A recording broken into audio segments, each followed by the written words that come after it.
All right. We are live on Restream. We are live on, well, Facebook is connecting to it. Let me just make sure we're going live. Yeah, I see it on YouTube. Wow. Hello, everyone. Hey, how's it going? Welcome, welcome, welcome, welcome, everyone who's joining us. We will take a few minutes for everyone to gather and let's see. Hey, everybody. Kevin's here with us. Fire Knight is here with us. Oh, hello. Hello there, Fire Knight. How's it going? Jason is with us. Excited to be here. Yes, we are very excited to have you here. We're very excited to finally do this stream. It's been planned for a long time, and I know there are a lot of people who are looking forward to it. We have a bunch of other people joining: Waddle Squad, Sings Whittle, Igoris, and another name that I am not going to chance and pronounce. Even though welcome to everyone. Mark Higginson, Mr. Baba Who Puff Huff, whatever it is. Way Soon. Hey, how's it going, Way? Hey, how you doing? I know Way from Boston. We live in the same place. We hang out. And Kevin has joined. Yay. So this is awesome. Wait, Kevin has joined? Well, another Kevin. Another Apparently Kevin. there's more than one. That's not allowed. Totally. Um, great. See, All this righty. is not updating. And we are now live on Facebook. Okay, great. Hello, Facebook people. How's it going? Hello, everybody. Once again. Nav, we have Nav. We have a bunch of people here. This is awesome. Okay, this is a little more updated. I'm getting a little bit of a information. Peppa is saying hi, guys. Okay, welcome everyone. Welcome, welcome, welcome to our Hacking the Mist stream where we're going to talk about how to hack City of Mist. With me is Kevin Carpenter, the MC of Rolling in the Mist.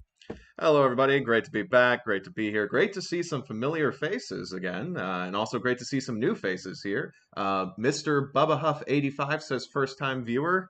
Glad that you're here, man. Hope you have a good time. Welcome. Awesome.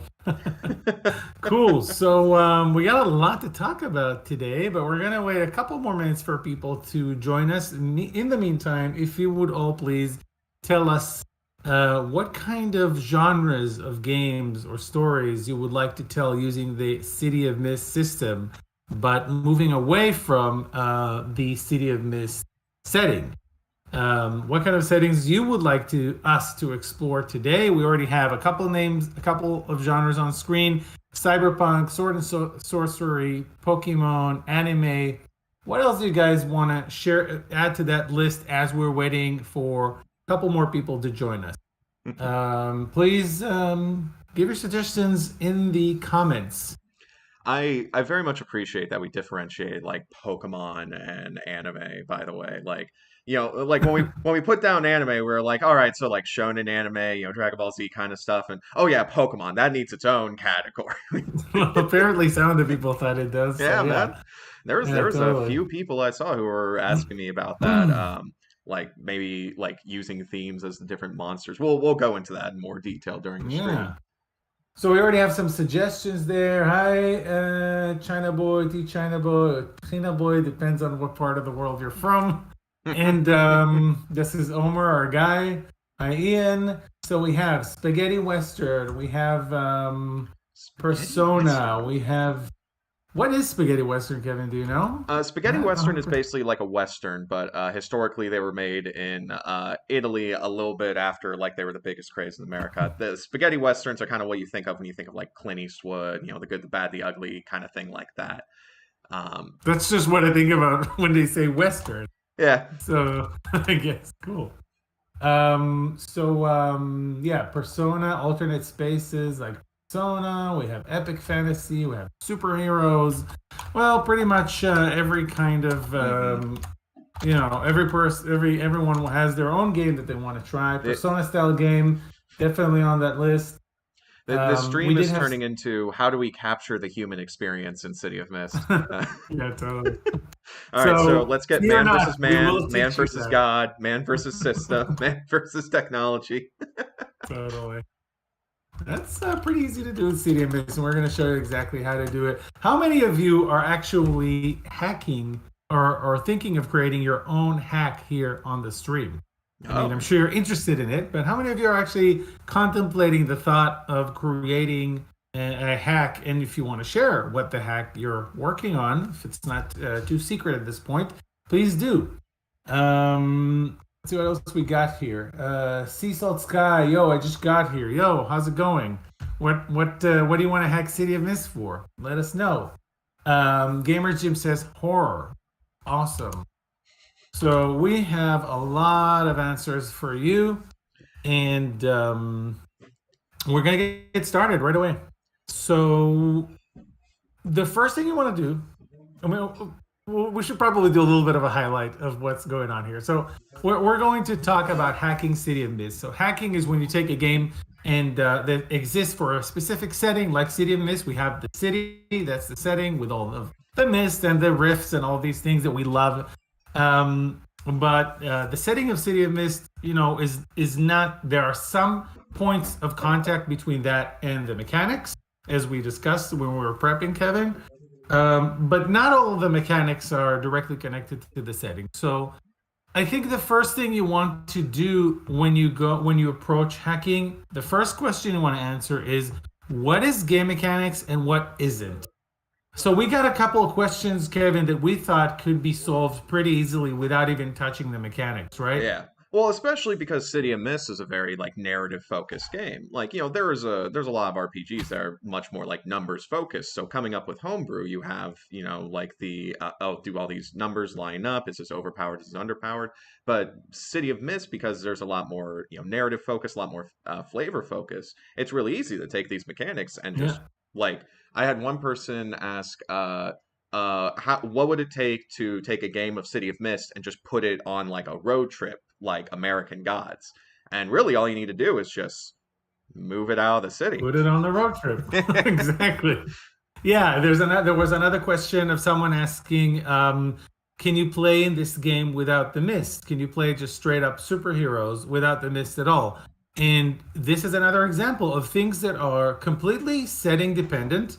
Yes, some of the skills, some of the power, well, I want to say some of the moments of evolution, some of the moves are dependent or directly connected to the mist, but most of it isn't. So I just kind of want to say, take this category of things where you can actually just change the narrative, you can change the setting, and you don't need to hack anything. So if you want to do that road trip of American Gods, just do it. Use the same system. You don't need anything else. If you want to play in a city where the mist is not a thing, and then we might have to tweak a little bit the dichotomy of mist and mythos that we're going to talk about it later. That is Hmm. a part of the mechanics that you will need to change. But most of the stuff you can just you can just tell another story using the same rules. So this is really what kind of we wanted to get out of the way in the beginning. What is mechanics and what is setting? You can change the setting without touching the mechanics. This series of stream is going to be focusing on how to change the mechanics. So let's see a couple of the comments. Hack for solo play. That's super interesting. Hmm. Cyber Noir Supers. I That's appreciate cool. that very specific suggestion, by the way. I've been rewatching Batman Beyond, and I love that very specific subsection of noir. Yeah, I don't, we have some thoughts in that direction. We Hmm. won't reveal anything yet, but we have some thoughts in that direction. Ooh. Maybe take a page out of Queers and make a Power Ranger Super Sentai. Absolutely something that you could do. Wow, there's really a lot. People are making a Rift crew of college students that live in the same house. Avatar Operation, that's cool. And there's a lot. Apocalyptic World, that's definitely something you want to put there on the Hmm. list.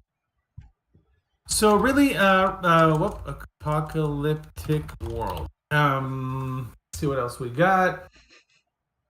I'm making a mechanics bash to make an anthological Resident Evil homage game. That's cool. I really like Resident Evil. I'd be interested in a hack of a game which replaces defined moves with something more akin to position effect system, basically improvised move. Can totally do that. You might want to use these hacks in actual games. Let's swap them out for different situations. Okay, for example, you could have anime style fight sequences or switch out horror while being hunted. Wow, that's really cool. You guys are Yeah. jumping into the deep end and kind of creating different things. So, There's a lot of when incredibly you, creative people watching this stream. yeah, I know this is awesome. What we're gonna start with, like always, we're really gonna take it step by step for the people who are, maybe kind of like new to hacking, have not hacked things. It's really not that hard. We're going to talk, like I said, mostly about mechanics. And with the City of Mist, we were kind of talking about this, Kevin. We highlighted three aspects of the mechanics that we could talk about and how to hack them. The first one is being themes, right? How do you Yep. build out your themes for different styles of, different genres? That includes also the question of what do you do with the dichotomy in City of Mist? What do you do with that mythos versus mist? And do you keep it? Do you dump it? What happens if you don't have the dichotomy? Can it still work? Is it going to break? We're going to be Hmm. talking about that. The second one are the core moves. This is really a kind of this is the part of City of Mist that is more similar to Powered by the Apocalypse games. And we can talk about, but it's quite different in City of Mist because City of Mist, a lot of the information about what action I'm taking is not exactly in the core move. It's actually in the tags I'm invoking. Hmm. So we learned a lot about hacking that with queers, and we can share a lot of that information. And of course, lastly, what kind of story you want to tell as an MC? What are your moves? What does your case look like? Maybe it's not even an investigation. How do you, chart out cases, and what changes in dangers? Yeah. Um, Because yeah, I think these are the three things. Because one very important thing to keep in mind when hacking any system is, what is the original intention of the system? And City of Mist is, intended to be a mystery game, narrative focused, a lot of flexibility in how you can create your character, but it's still entrenched in that like solving a noir mystery like focus. So, if you're going away from that, then you have to keep in mind that when you're changing whatever the theme books, the genre, how you create characters, all that. Absolutely. And a lot of the things you can, for example, clues, if you want to take a look at clues, that's very much an investigative thing. But a lot of them don't have to be changed from the core, from the root. All you have to do is kind of put them at maybe like a lesser importance or give them lesser focus. Because people, for example, when you play a dungeon crawl, people still investigate. They still want to, eavesdrop and see what's behind the door. They still want to, check they still do that move of investigating. It's just not as central maybe to the game. So yeah, I mean, like some of the stuff you'll be able to change, some of the stuff you'll be able to completely hack. Let's see some of the other feedback that we got here. Um, Let's see, we got some one person Looney Tunes. retro sci-fi. That's interesting. Yeah, absolutely. I mean, you could really do everything, and actually, you don't need that much hacking to do it. Yeah. So, today we're going to talk about the first part of the City of Mist and kind of like the most narrative and the core of City of Mist, which is the character build, themes, the tags, all of these things. How you would need to change that if you're creating a new hack. And in our next streams, we will tackle probably core moves, things like that. We'll see. We might get to core moves today. We'll see how much we delve into the themes. Um, yeah, I think that's it for Okay, now. so what do Before you we dive in, I do want to say that this is kind of, originally this stream was supposed to be a PDF. that is a reward from Knights of Paintown. We just shipped all the Knights of Paintown books.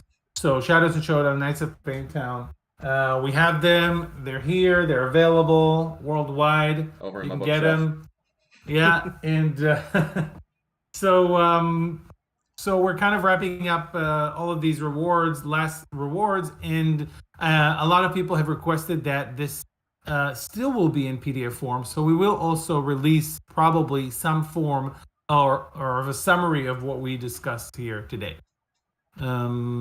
Yeah, I think we're all good. We're ready to go. Let's Okay. dive into themes. So, So this is so we're going into like the themes, the theme books, and all that. So this is going to be more of a focus on like hacking the character creation bit. So all like the genres that the chat has been talking about, like coming at it from that angle. Like if you're in a cyberpunk game, you might want to think about like what kind of like cybernetic character you want to make, or what kind of character like specific to that world. Uh, or sword and sorcery, you think about like what do you want the themes to represent? Do you want the themes to represent classes, weapons, certain like areas of magic? Like maybe you're doing like a full like wizard campaign and you want to focus and 100% on magic. um there's a lot of angles you can take with this, and sort of like the first step is kind of figuring out like, all right, what are we getting into? What is the kind of experience that I want me and my players to have? Cyberlunk. Yeah, so I totally agree. We discussed this before. You can take it in many different ways, and we're gonna tackle a couple of these. Swords and sorcery and cyberpunk, I think, are good two kind of genres to start with. And the question we want to ask is, what kind of themes um, do we have? So really, the themes are kind of two things, right? They are, I mean, the two things we probably want to talk about are the dichotomy, which is mythos versus logos, or it's kind of trichotomy at this point because we also have in Shadows and Showdowns we also have gatekeepers. You can play gatekeepers, Oh yeah. so it's kind of mythos, also logos and mist. My legend, my private lives, and if I am a gatekeeper, my responsibility as a gatekeeper. Um, what do I do with that um, And when I start hacking? yeah. Uh, and that's a thing of like with City of Mist, and I don't want to put words in your mouth to me, but like the dichotomy is in City of Mist because that's like part of the narrative. You want people to be struggling between like their normal lives and their like super powered like solving mystery lives. Like, because that's that's part of like the story is like even in the middle of fighting the villain, Peter Parker gets a call from his landlord that he's late on his rent. Yeah, exactly. That's kind of my favorite example. So Yeah, so it's a part of the story. It's a part of the setting. So I want to ask, the first question I want to ask is the dichotomy supporting the story that I want to tell? And if so, what dichotomy supports the story that I want to tell? So, guys, if we're gonna take a look at these genres, I'm just gonna flat out copy them down there, and we can just go one by one and just like see really about the dichotomy. Um, what works and what doesn't work. So the dichotomy, the instinctive dichotomy for cyberpunk I can think of is kind of man versus machine, or man versus um, organic, uh, synthetic, virtual, yeah, yeah. organic, synthetic. That's awesome. Um, Synthetic. We can do something like, what do you guys think? I want to say something like physical versus virtual, or kind of like the cyberspace as well. You also Um, have like oops. Rebel versus Corpo or something like that, where it's like you have your, you go on heist life versus like you have your working for a company in, cyber Tokyo or whatever. There you go. So, see, that's a good example because you could do a lot of Liberty versus Corp, says tabletop RPG music. Yeah, you can do a lot of different things. But if you're putting that dichotomy into your game, then that dichotomy is the essence of your game. So, Hmm. is the essence of your game Liberty versus Corp? Is it really what it's all about? How much you swing in those direction? Because it's not just any axis that you're swinging on. This is what your game is going to be about at its core. So this is a game design decision. Do I want to have a game that's really about how close I am to the corporation or the other, the renegade, whatever rebel, or do I want to have something more about, you know, all of the cyber enhancements, the cyberspace, that kind of distance from humanity, kind of Hmm. humanity versus machine, maybe. Do I want to do organic versus synthetic? You're making this is probably the biggest choice if you're keeping the dichotomy, and we're going to talk about losing the dichotomy in a minute. But Hmm. if you're keeping it, that's probably one of the biggest choices you could do. You could also do a three-way thing. We did that with the Mythos logos and Mist. Humanity versus transhumanism, for lack of a better term. Yeah, that is digital psychosis, and I think you really have to think about how you define it because Hmm. that's what your players are going to be working with. Yeah, I mean, on that note, with Cyberpunk specifically, like the original Cyberpunk Red RPG kind of had its own little dichotomy thing where you could add implants to your character. And of course, the more implants you have, like the better stats you have, you're putting robot parts in yourself. But at a certain point, uh, and this is the RPG didn't word it great, but at a certain point, once you had enough machine parts put into you, you became like less human. You went insane because you lost like your greater humanity. Yeah, And you had some like psychosis and stuff yeah. like that. And Yeah. there's some stories that do like the digital psychosis, and there are some where it's like you get so many implants that you are now property of the company that put them in. Like, Oh my gosh. you're not legally owned by them, but if they can shut off your legs, like, and that's another running theme in Cyberpunk. So It's like, kind of Ghost in the Shell, isn't it? I feel like yeah, that's a little bit Ghost in the Shell. Ghost in the Shell Yeah. Cyberpunk. Yeah. Oh yeah, absolutely. I'm saying that Yeah, is it's that's one of those cyberpunk stories where it's like you're really kind of owned by the company. yeah. You don't own your own implants. You work for a very, specific government agency. Cool. Let's talk about some dichotomies for sword and sorcery or high fantasy. People on Facebook maybe have something to add. People here, cyberpunk, freedom versus authoritarianism. That's another thing that you really want to ask if it's that's what the game is about. Omari Brooks, I can see a really cool game built around that. Hmm. And like implants are a different thing. They're not necessarily that core dichotomy. What do you guys think about sword and sorcery high fantasy? Do you really see a kind of a dichotomy that fits? Remember, no dichotomy is an option we're going to talk about. Hmm. I don't know if like magic and mundane is really. I'm not my personally. I don't think they are opposed things in a sword and sorcery setting. They're not really opposed things because you don't really focus on the mundane that much in a high fantasy setting. Like with high fantasy, you're going on the quest. The point is like you're getting away from your life to go to these far off lands, fight monsters. It's very fantastical. As you kind of have that at the end, like Lord of the Rings. You can't ever like fully go home, but that's not really something that you're going to really hit that much during gameplay. Um, Yeah. And I it's not a back and forth. You Yeah. remember, that's another thing about the dichotomy. If the dichotomy is like one direction, you're going from the mundane to the most magical because it's epic fantasy. That's not what we're doing. It's Hmm. not something, it's not two forces that are fighting over territory within each character. Um, so I can totally see how humanity versus machine is something that's going back and forth. Although again, I mean, can you really maybe they can regrow organs or something, but like once you've replaced some parts of yourself, it could be permanent, Yeah. which is also cool. I think one Um, thing that's important to talk about the dichotomy too is that with like Mythos and Logos, there is that back and forth because when you lose a mythos theme, you gain a logos theme, and when you lose a logos theme, you gain a mythos theme. Well, That's most a of the big, time, big point. yeah, Yeah. most of the time, there's like a few abilities here and there, like theme improvements, but for the most part, you switch off to the other theme once you lose it. So if you keep that, then you're keeping that like warring dichotomy of two different themes trying to, vie for that part of your personality.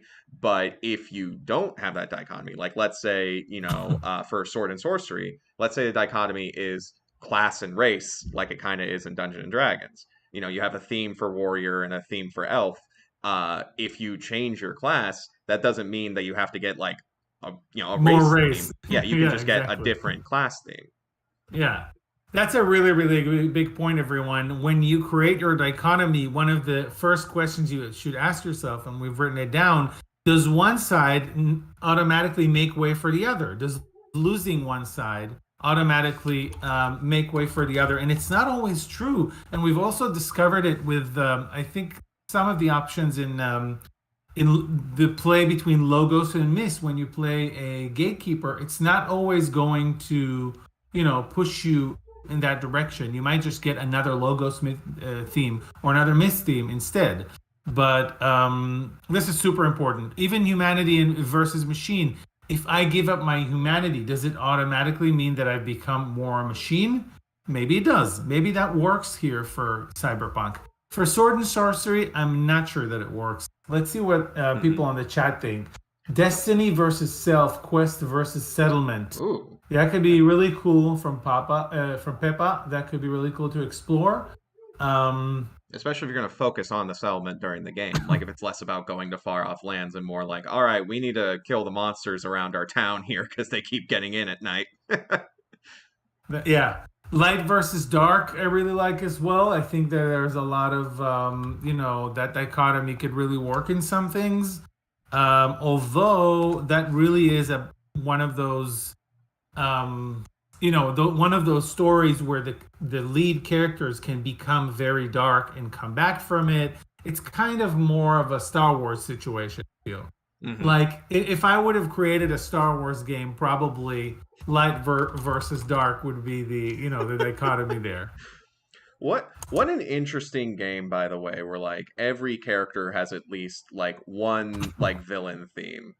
Like no matter how like good of a character you're making, at least one theme is like shooting Yeah. electricity out of your palm. You see, that's the other thing. A theme is not just, a stream of, it's not a little, it's not just, I mean, what would be the theme types for dark?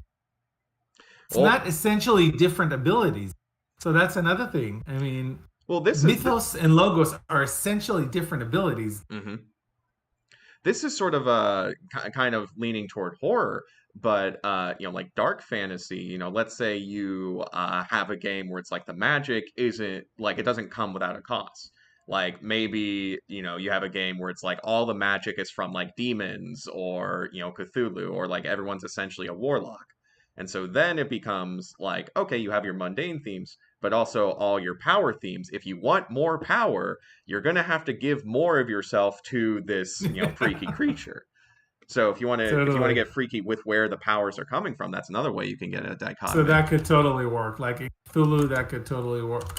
Yeah, like, Cthulhu. because here's the thing, like Lovecraft stories always have those characters that just like dip their toes in like the monstrous and like, oh, hey, I just studied some books and now I have telekinesis, but I'm totally not gonna fall to the darkness, you guys.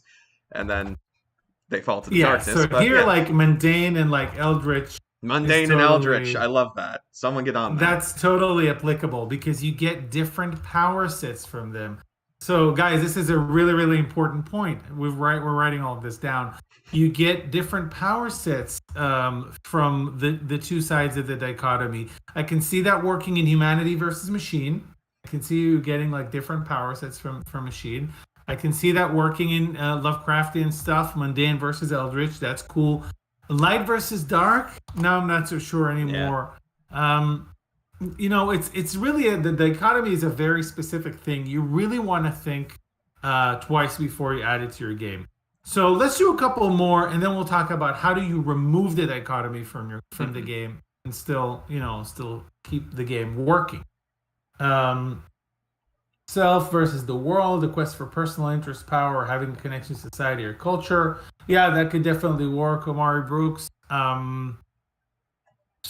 Pokemon, what's the dichotomy between Pokemon? I I want to mean, say like, that's not isn't e that like self and the Pokemons? It's yeah, like, that's like you have a theme for you, like your trainer theme, and then you have a theme for your Pokemon. That's not really a dichotomy. That's just keeping them separate. But that's that's but here, that's the thing. I mean, when you get more Pokemons, are you less, do you show less of your skills as an individual?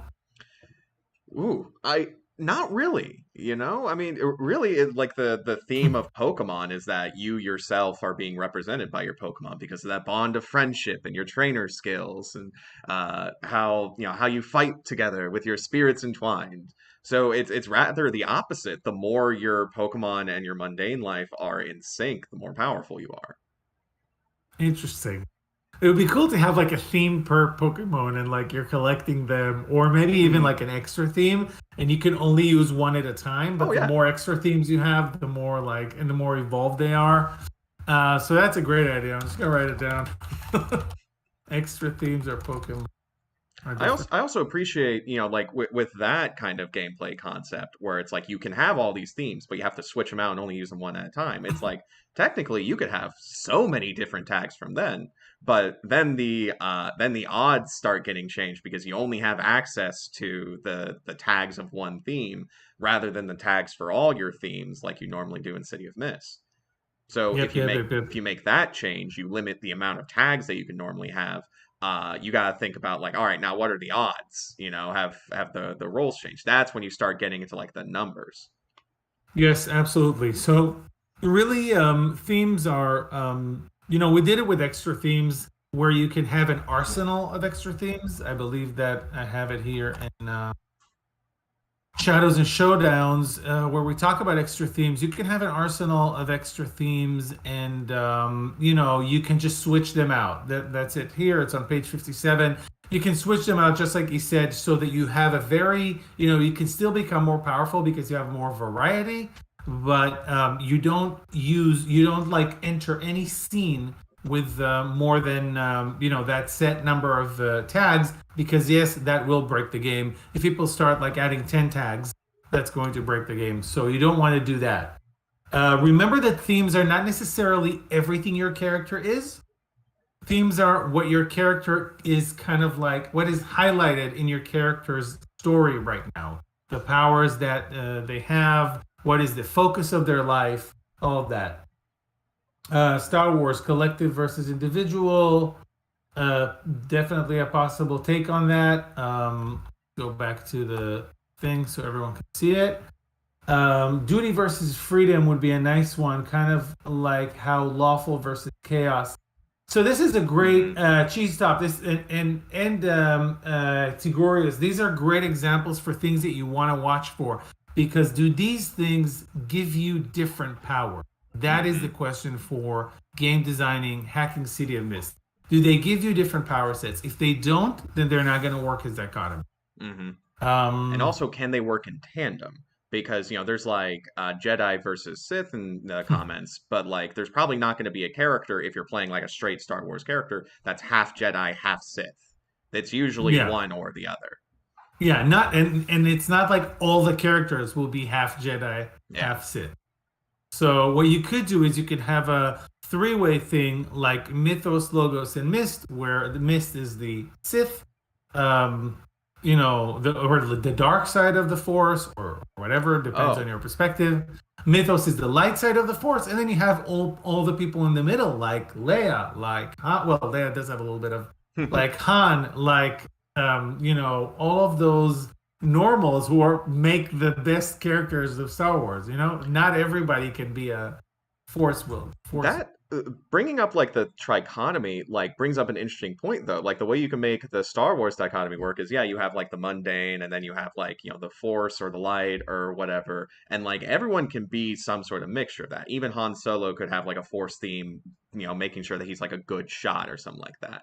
But Yeah, with a third optional theme set being the dark powers, Suddenly that introduces a new theme of not everyone has this in them. But during the game, you can totally get these optional themes that are dark powers, and then, oh, now you're playing with the dichotomy of how much do you dip into the darkness while still trying to work for the light. Yep, yep, yep. And that kind of opens up a big world of, you could have more than two sets of, types of themes or categories like myth, logos, and mythos. And that reminds me of two things. First of all, when we were working on queers, um, the dichotomy in queers is like realness, your real life, and it's kind of like logos and rainbow, which is your superpower. It's kind of like mythos. And we're thinking, do we want the players to be able to get ignorance themes with ignorance powers? And the decision in the end was no. It's just not that kind of game. We don't, it's a Super Sentai. In Super Sentai, the very rarely do the heroes become bad. It's Hmm. usually a bad character that is brought over to the good side. And it's very rare for the heroes to become bad. So we didn't think that was appropriate for that story. But yeah, based on what you're saying, Kevin, we could actually have like multiple, more than three Hmm. categories. One mundane category that is kind of like the core where everybody is, and then attachments of different types. And then you kind of want to ask yourself, do I need that dichotomy anymore? Yeah. Isn't it just different theme types? And that's it. Yeah. Um, so what I want to talk about now is how to remove the dichotomy. This is really important because people think it's intrinsic to the system and it's actually not so intrinsic to the system.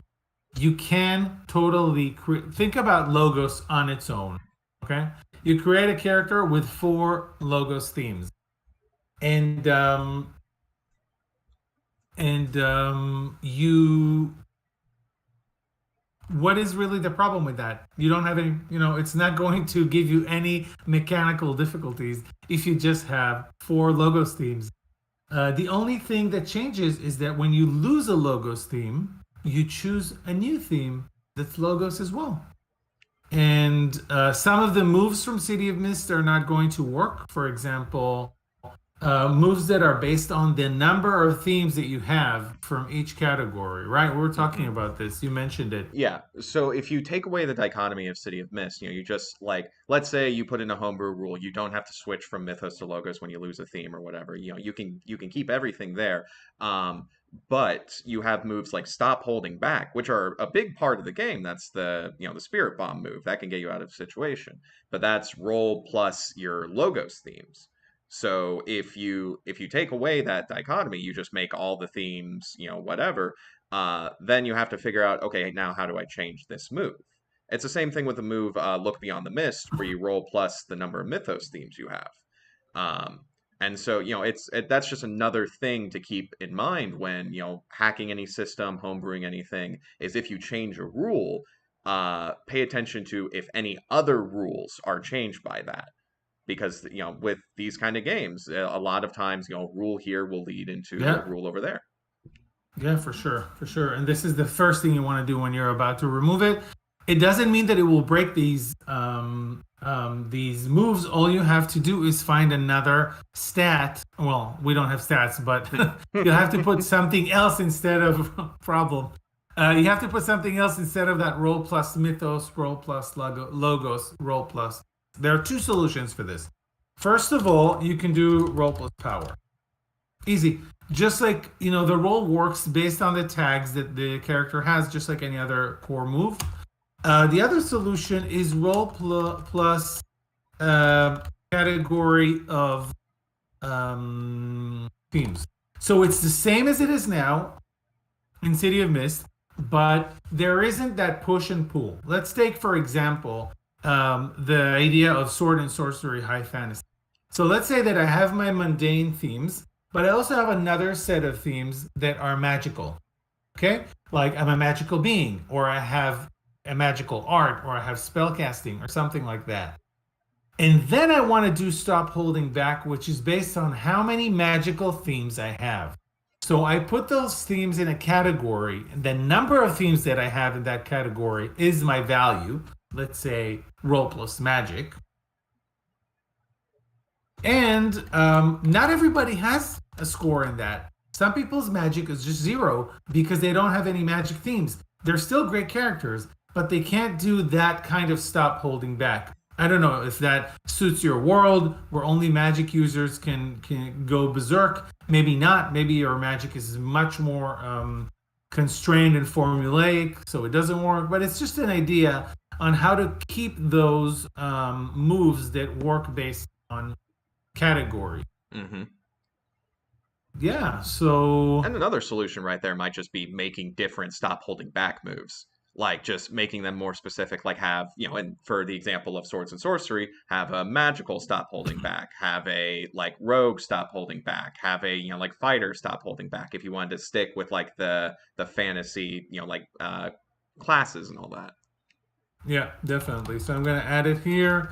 Role plus fighting. I mean, this is kind of taking that idea of the number of themes you have of a certain type very far. Hmm. Usually these things you want them to be covered by your tags. You don't want to go very far with it, Hmm. but you could want to say like all magic users, for example, have the ability to sense magic. So you create a kind of a move that is sense magic or detect magic, and that's roll plus magic, for example. So you don't have to go as far as stop holding back. This is more like look beyond the mist. Um, okay. Well, it's basically investigate with roll plus magic. Uh, Okay, so this is about the dichotomy. Do we have any questions? What are we seeing here? let's see. Peppa brought up an interesting point, trying to make a hack where you play as a whole team of adventurers rather than an individual. If you did like that Darkest Dungeon approach, where you're like getting a team of adventurers together and like going forth, I I don't know how that would work with like a tabletop RPG thing. That might be like a Yeah. GM one player, like a GM and one player kind of game. But with that, each theme could just be like a different adventurer that you're like putting together. And even that, now you're creating Oh. like systems, that completely, this isn't about character creation now, this is about like crew creation. And so you have to create a system in the game of putting that together. So once Yeah, again, I would rules say feeding into that's rules.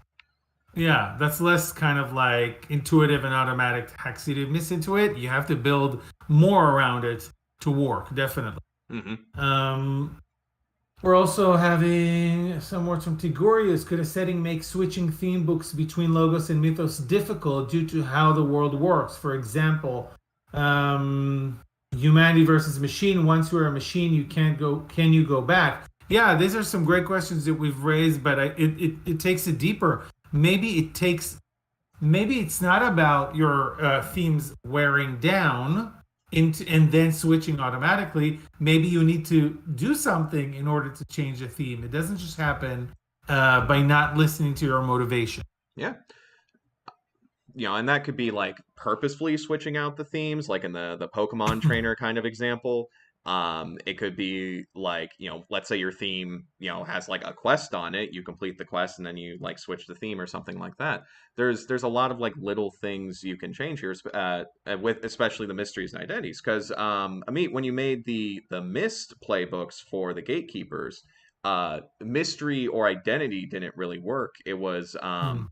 what is it on the Mist themes? It It's was a directive. directive. So That's it. really, Because when being part, you're yeah, yeah, because being a when gatekeeper is more about like having the job. exactly. It's more of a like company man situation or woman or people. And yeah, so when you're a gatekeeper, I'm just trying to find it. It's more about your what is your directive. And actually, unlike Mythos and Logos, where it's internal, what your decision of not following a motivation or a mystery or an identity, it's internal. Actually, the development with characters of gatekeepers is external. The move for growing it is called a performance review. So it's something that the company decides, not you. I mean, as a player, you might decide that it's happening, but in the story, really, who's deciding to promote you is the company and not yourself. So this could really go very far. I think this is Hmm. pretty much the main thing. The main next thing to talk about is really what are you going to do with motivation. Mm, Um, a very important thing. so In Yeah, all RPGs, you gotta make sure your players are motivated. You gotta make sure they know where the treasure chest is. exactly. Uh, And Le- it really connects you to your character looking at those motivations. So mhm. yeah, that's kind of the next thing I'm going to talk about. Do we have other questions? Leonardo over on Facebook actually made an interesting point. Still talking about the Pokemon trainer thing, where where each theme is a different monster. Yeah. Instead of a like mystery identity, you could have evolution. Basically, what he's saying is that I mean, you've watched Pokemon, right? Just want to make sure. Yeah. I know, Okay, I know, cool. I know. It's okay. So I'm following you. yeah. So, the Pokemon, they can evolve from like one form to another. So that could be another thing of how you change your themes. It's like, okay, this Pokemon Yeah. has to do a certain thing before it can go from a Charmander to a Charmeleon. Um, Yeah. Totally. I feel though that's more like attention. So this is the classic XP progression where you get mm, more tags or however, having said that, what you could do there is actually connect these two things. And when you hit that evolution, you change the whole theme into a new Pokemon mm-hmm, because they don't just like get a little power, they transform, right? Something about their powers changes. mm-hmm. They keep probably some of the abilities, but sometimes they don't, right? Sometimes they have a completely different Yes. power set. Yeah, sometimes they change. I mean, they're usually still in that same like elemental category, but Yeah, sometimes the they go from style of the sometimes they add like fighting or something like that because they grew fists. Um, but I think that's another interesting thing about City of Mist, though, is that there's two branches of like level progression. Like you have the yeah, regular you gain power tags, theme improvements, weakness tags, all that. But then you have the big boy, like you lost the theme, you have enough build up points for, the big improvements, the moments of evolution as they're called. yeah. That's so there are two, yeah. There are two levels of evolution. You have like your everyday attention stuff, and then you have your big stuff, which is moments of evolution, which you only can get access to in City of Mist by changing themes and getting build-up points. Because that's what we wanted to create. Well, that's what when I created it, that's what I wanted to create with I wanted to create an experience of like a lot of fluctuations of mythos and logos and not just like climbing a ladder.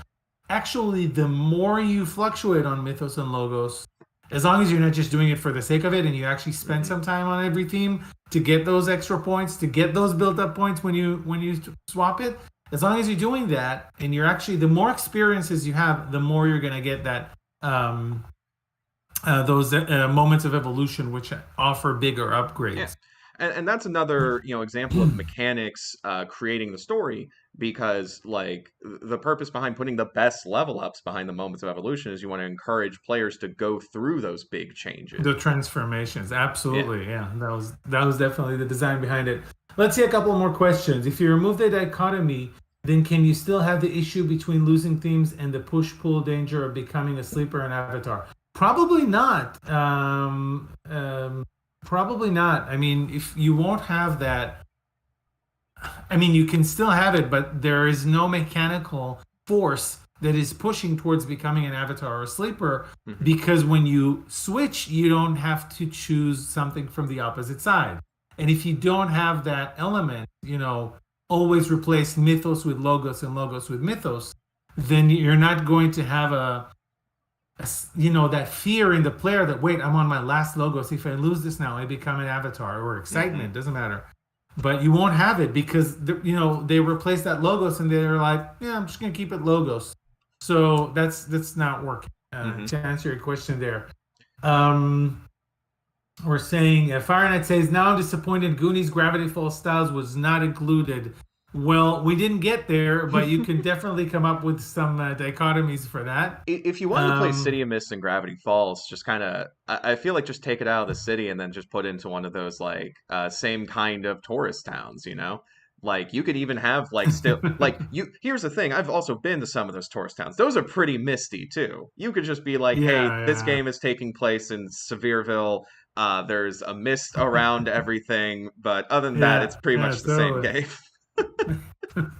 Yeah, pretty much. But yeah, there is a question of like the kids and what's the story. We can take a look at that as well. Hmm. Um, okay, let's see Okay. what else do we have.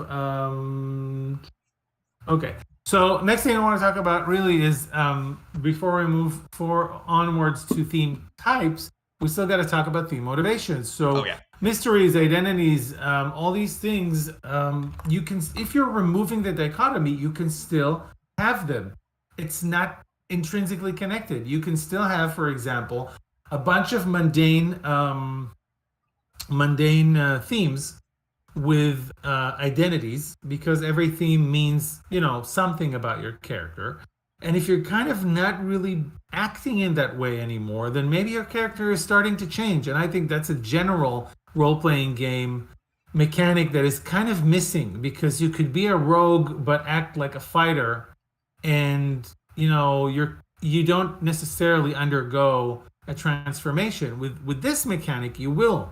If you have a rogue and your rogue skills come from, I don't know, from your desire to stay away from battle or like to take your enemy more by surprise. These are great identities. And if you're kind of not following them, then are you a rogue anymore? Okay, you have all the skill set, but are you rogue? Yeah. Maybe you are. I don't know. That's honestly, to talk about another game, like I don't play Dungeon Dragons with like alignments. Like I don't do like lawful good, chaotic good, and all that because eventually it became part of the game that players would say like, well, hang on, that's not what a chaotic good person would do, or hang on, that's not what a lawful neutral person would do. And because, there wasn't really anything that was like influencing the mechanics there, eventually I was like, just we're gonna take those out, just act like your characters. Yeah, exactly. So with these motivations, I would definitely keep them, whatever kind of setting I'm creating, in most cases, because I think it just keeps your player on brand in a way with their character, like Hmm. with what they had in mind, and it's okay to change, but it also, when you change, you change. You kind of stop using some abilities, you gain new abilities, all that stuff. So Tigurius is helping out and saying Gravity Falls, intrigue versus ignorance. There you go. Thank you, Tigurius. I actually don't know Gravity Falls so well. I know, of course, Stranger Things. Hmm. It's Um, in the same thing as like Stranger Things, more like Twin Peaks, really. It's yeah, like a town in the mountains, where strange stuff happens all the time, but also, it's small town, folksy charm, but also don't go into the woods at night because there might be a Wendigo. yeah, yeah. Okay, let's help Fire Night out. What kind of dichotomy would you have if you would have something here? I mean, is it going to be something like strange versus mundane, Ooh, because yeah. I feel like some characters are more connected to the strange and others are less. Like if you want to do Stranger Thing, now I can't remember any of the names, but 11 is obviously more connected to the strange, and the little boy they got whisked away is obviously more connected to the strange. I Oh don't yeah. want to spoil too many things. What other things do you think? What other dichotomy? Well, I mean, you have like Sheriff Hopper, where like one of his themes would definitely be sheriff. Like, him Yeah, throwing that's around that super he's a cop mundane. is, yeah, is a large part of like the his character. Um, Yeah, I love but what's interesting there, going back on the dichotomy, is that there's him. definitely characters in Stranger Things that start out the series with like no strange to them. Like in fact, most of the characters are just normal people, and then it's the people like the situations around them that are strange. Yeah, you have like Eleven and Will who like you have who touch the strange and then gain weird Will. effects because of it without going into too many spoilers.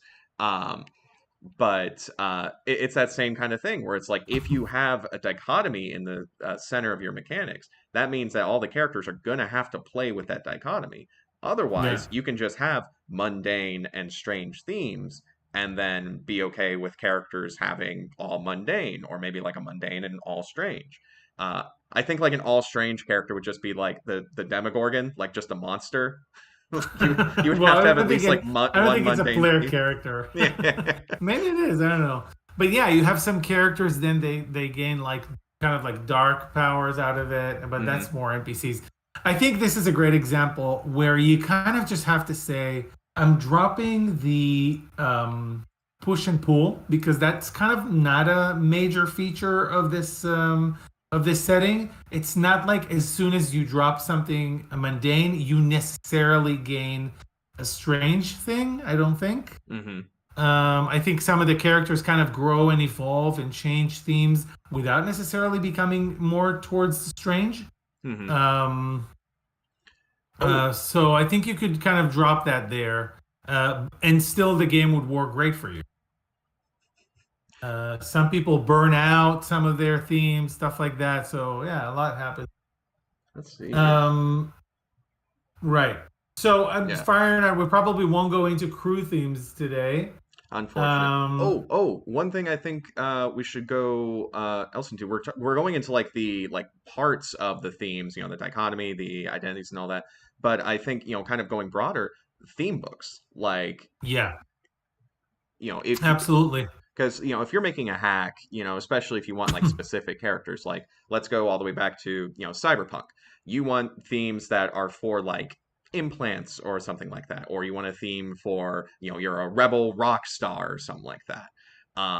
Then you want your theme books to have questions that sort of lead players into that genre, into that mindset of this is the character I'm going into, while also Yeah. leaving that City of Mist room for their own personal narrative and flavor.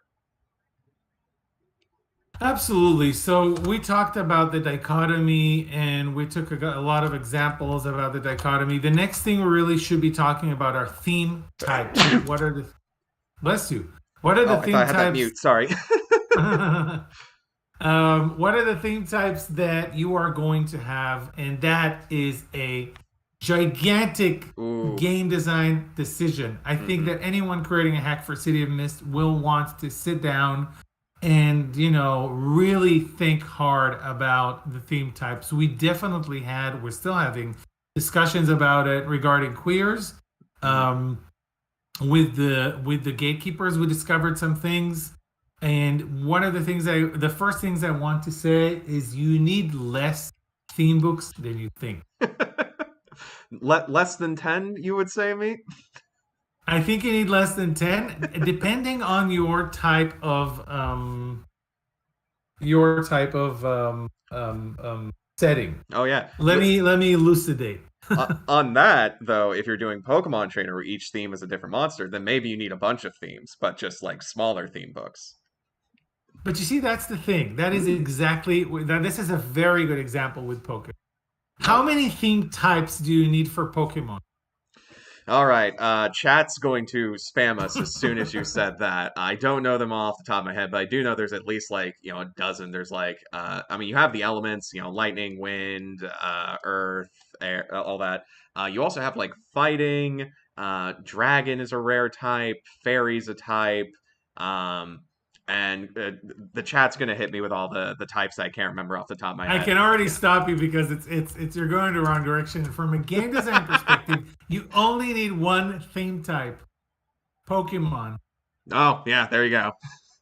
And no, but this is really important because if you write the theme book correctly, you don't need it for every category of Pokemon. You can create all the Pokemons with one set of questions. How does your Pokemon attack? How does your Pokemon defend? How does it disable other Pokemons? What is the element that is central to your Pokemon? Da da da da da da da da. That's it. That's one theme book. I just wrote it. So There you go. there's a big difference. There's a big difference, and I think people don't. It's hard to wrap your head around it, even for us when we're creating new hacks. There's a big difference between the theme type or theme book and the actual themes that you're going to use it to create. Hmm. Um, 18 Pokemon types. Thank you, T China Boy. there we go. And all 18 of those types can Yeah, be covered by exactly. one theme book. Exactly, because Peppa says, these are all flavors. It's kind of true. Some of them are flavors. The thing is with City of Mist that flavors become mechanical elements. If you have a tagged fire Pokemon, that's Oh yeah. probably going to be boosting your attacks against which element? I'm sure Water. there's an answer to it. No, wait, no, water. Okay. No, no, fire's weak to water. Oh no! Anyway, you get the idea. So this is something really important when you're hacking because you want to think about it. Wait. Okay. Am I going to create a theme book for every class? No, you do not create We every theme need book for every we need class. 150 theme books for this Pokemon hack, and we need them tomorrow. So what you do is you create a class theme book, and then that helps your players create different classes. So the other thing you can do, and I'll talk about later, is create specific theme kits for that. But let's just take sword and sorcery right now. What makes a character? You have race, well, species, race. It's really depends on what you're creating. Race, species, culture, people. That's kind of one thing. Hmm. Then you have your class. Then you have your gear. What else do you have? What kind of theme types should we do for this? I mean, magic items would fall under You guys have gear. ideas? Yeah. Uh, Yeah, but that could be magic items. If we're doing a different class of a different category, excuse me, of theme types. Um, for magic, maybe a magic item has different questions from gear, just like relic mhm. and um. Oh, What have we got here? Normal fire. Okay, Peppa got us all the types. Um, okay, so a steel type trainer, we'd have a bastion theme, a mobility theme for burrowing. You see, Waddle Squad, that's where things get a little tricky. You don't want, unless you want the Pokemon to have three out of the four themes, I think you might want to have one, unless you really have Pokemon types. And then, I don't mean types like elements, but like really, you know, like tank and that kind of types. mhm. And they have like different powers. Yeah. So Oh, choose. tabletop RPG music brings up a good point. So for like a theme book for Sword and Sorcery, they say like, what if a theme book could be like connection to magic, gods, or powerful entities? And honestly, that doesn't have to be a theme book. That could be questions within each theme book because within like City of Mist Design, each theme book has a lot of the similar questions where it's like here's a question that gives you a like an offensive ability, here's a question that gives you like a defensive thing, here's a question that gives you someone you trust, here's a question that gives you Yeah. like an object. Yeah, totally. So like But yeah, usually being able to do magic is a theme, whole yeah, theme. It could be one question within a theme book. Like within class, how do you attack with a firebolt spell? Fine, yeah. that's an answer. But it could also kind of like go in that direction and say, okay, magic or you know, supernatural is a whole theme in and of itself. Okay. These are where your decisions are kind of let's do Pokemon theme book versus theme book for each type. This is why you really have to think about these things. For example, in Sword and Sorcery, do you do just one magic theme book? And that's like, what kind of magic can you do? Or do you divide them into separate um, schools, magical schools? Or do you Hmm. separate, like do you do like abjuration and all these things and illusion and kind of like the Dungeons and Dragons Hmm. stuff? Um, do Oh, you divide it into school? Do you need to divide it into schools? It really depends on your game. If your game is really into magic and you really want to give them totally different powers, then yes. which is kind of interesting. Like another good point is that when you're making these hacks, you don't necessarily have to start, from the beginning. Like, let's say you're doing a sword and sorcery hack, and you want to do, like magic in different schools, like abjuration, necromancy, or conjuration. Well, City of Mist has a conjuration theme book, so like you could take that the structure of that theme book, and then just change the questions around to fit the flavor of your world. It's very true. Like abjuration could be bastion, illusion can be subversion, necromancy can be conjuration. or adaptation, depending on what you want. Or you could have a general magic one using adaptation or Hmm. something similar. Yeah, you can definitely use those templates. They're there. There are so many theme books that we've created that you can use to kind of see how to ask those questions. Um, Ooh, Peppa things like Destiny, that could be a great for Sword and Sorcery. Peppa What are brings we up a seeing? good point where if it's like if you want flexibility, you can still have in your hack like only like 1 to 3 theme books, but you can have more flexible theme improvements. Yeah, that's true. You can make a long list of theme improvements and then make that would make your theme book more flexible. The best example for this is when we decided to do less theme books were the gatekeepers, because for the gatekeepers we did one theme book, but they have 6 different arts. And that theme book kind of encapsulates in one. So they have anchoring, mending, perching, rupturing, weaving, and we did another one that's kind of like a forgotten one, like mist dyeing. You can because they treat it like a fabric. Hmm. Um, so within one theme book, and this is a great example for people who want to kind of like compress and not work that much and do like very versatile theme books. Within one theme books, we cover all of those totally different arts. Because look at the questions. The questions are kind of very much, trying to get out of you what do you do with your art without naming any specific ability. So, what advanced art did you study? Within your advanced art, what did you specialize in? What theoretical knowledge did you get out of it? What can you usually easily accomplish with your art? What feat or of your art requires greater skill, and so on and so forth. So really, if you wanted to take a general magic theme book, this would be a great template for it. Art. Hmm. Yeah. All right. So there are big decisions here. Maybe we can talk a little bit about cyberpunk for a minute and what kind of, I mean, cybernetics sounds like Yeah, I mean, you got it's a thing. cybernetics. Your occupation is definitely can be a big thing, especially for working Yeah. for the corpos and that kind of world.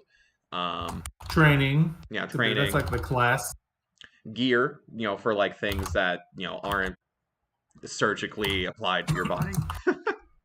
Yeah, I might do gear and I might do with Cyberpunk, I might do possessions separately almost because, you know, I'm not sure, but sometimes what you own is a totally different things than what you're currently Hmm. carrying around, and like weaponry and gear is a little different from being a wage slave and having a lot of access to power. So Hmm. that's another thing. Influence Oh yeah. could be a thing. And that's what's the thing with Oh, cyberpunk genre in general is that your possessions are going to be a much bigger part of the story because the genre itself is, it talks about that kind of stuff. yeah, yeah, exactly. So what would you call the whole like virtual, space, cyberspace? Is- Yeah, I mean like cyberspace theme because you could have a cyberspace theme for like an online identity that you can use like your influence over, or maybe like a lot of your action takes place in like a virtual reality. So it's like, all right, this is the gear. Like I've got my +10 flaming sword of Mega Doom, but only in the cyberspace. Yeah, yeah, yeah, totally. Yeah, I feel like that's kind of like more of like the hacking, decking, whatever you want to call it. Depends Hmm. on what age you're in. But yeah, definitely the Matrix, cyberspace. That's kind of like its own thing, its own power set.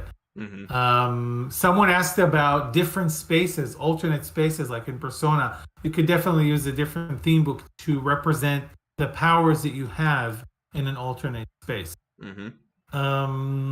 Okay, these are just like really very, very off the top examples. Maybe people have other examples. Yeah, hacking is the same as cyberspace.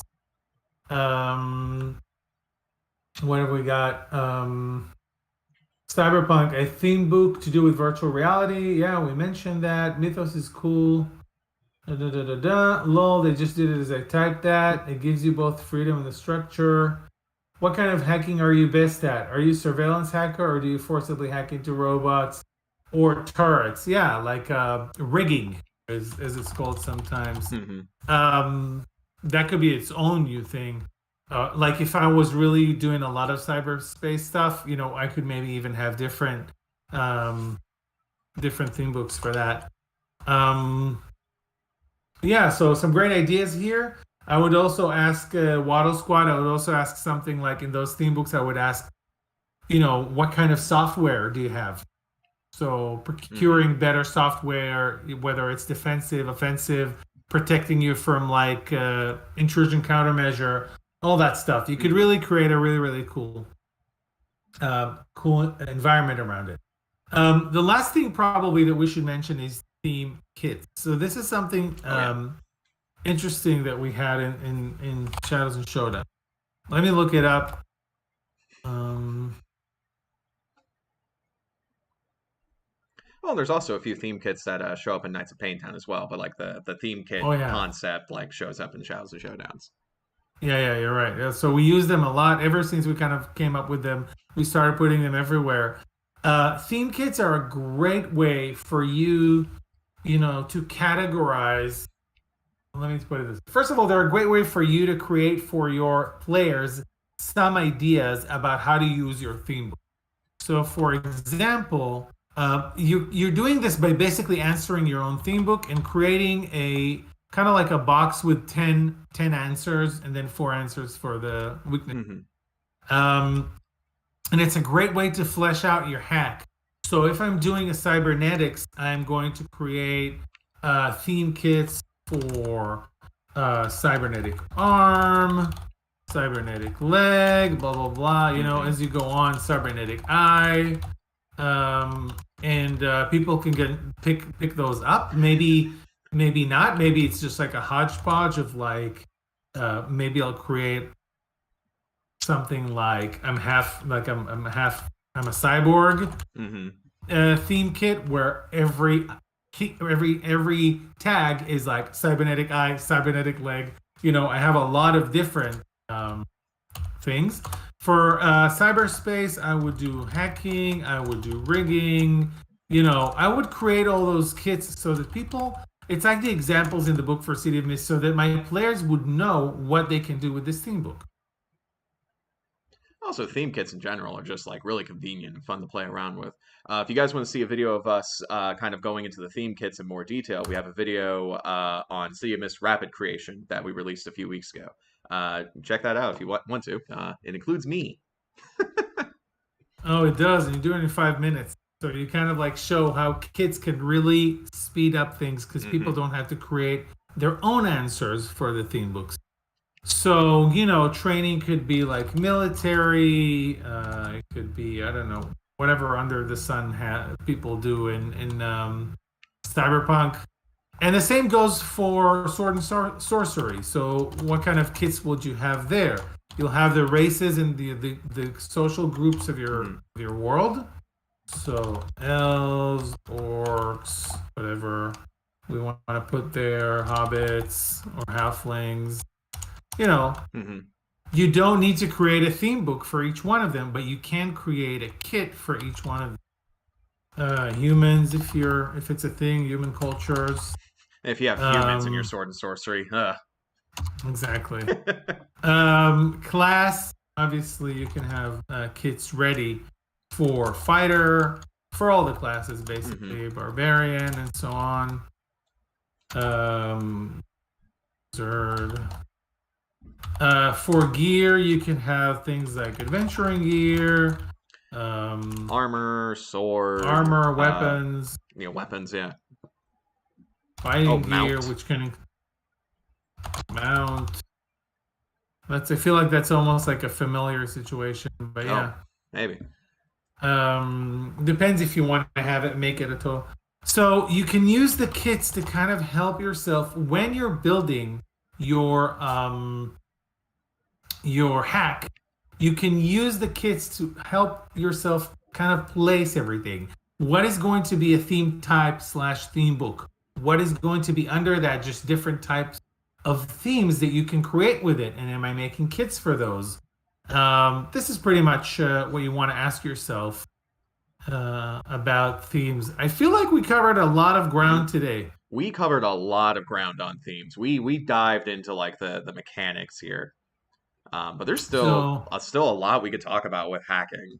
Uh, I so know. we I definitely need to know. have another stream at some point. Yeah, so we're gonna do another stream. In the next stream, we're gonna talk about hacking moves. And maybe we'll do another stream at the end for hacking the MC side of things. So next stream is going to be fully dedicated to moves. But before we sign off, please, if you guys have any questions about themes and how to hack themes for your Mhm. specific hack, please let us know about it in the chat. Let's see what you guys have. And while the responses are coming into the chat, keep in mind that we also have the City of Mist Garage. So if any of you want to move forward with your hack and actually like get it out there and published and sell it, you can with the City of Mist Garage. We got videos about it on YouTube. You can also check out more information on our website at cityofmist.co. But yeah, there's a place for you to take what you've learned from this stream and put it out into the wider world. Absolutely. We have templates for you. Well, the templates are kind of city misty. So you Hmm. can design it whatever way you want, but you'll get, you can change the style of those templates and make like a fantasy version of it, but you'll still have the structure. Hmm. You're very, very welcome to share those things, of course. You can sell them. The only thing that you can do in the garage is even if you do have permission to use a third party IP, like let's say that someone somehow does procure the rights to Pokemon, you can do it in the garage. But if you are planning something like this, let us know. Yeah, And yeah. I that's mean, gonna be, if you're gonna do that, don't write out Pokemon hack, but be like Monster Trainer, or if you're doing a yeah, Persona hack, be like you can do that. like Anime Spirit hack or something like that. Yeah, Um, yeah, that's a great idea. So we have some questions. Why hasn't anyone made a full Pokemon hack for City of Maybe you will, Waddle yeah, Squad. you haven't made it It's yet. time. That's why. They're saying thank you for another stream. Hmm. Thank you, right back at you. We love you guys. It's a lot of fun. How Sea would you Salt Sky. How Sorry, would you go do a ahead. fusion theme book like with Dragon Ball Z?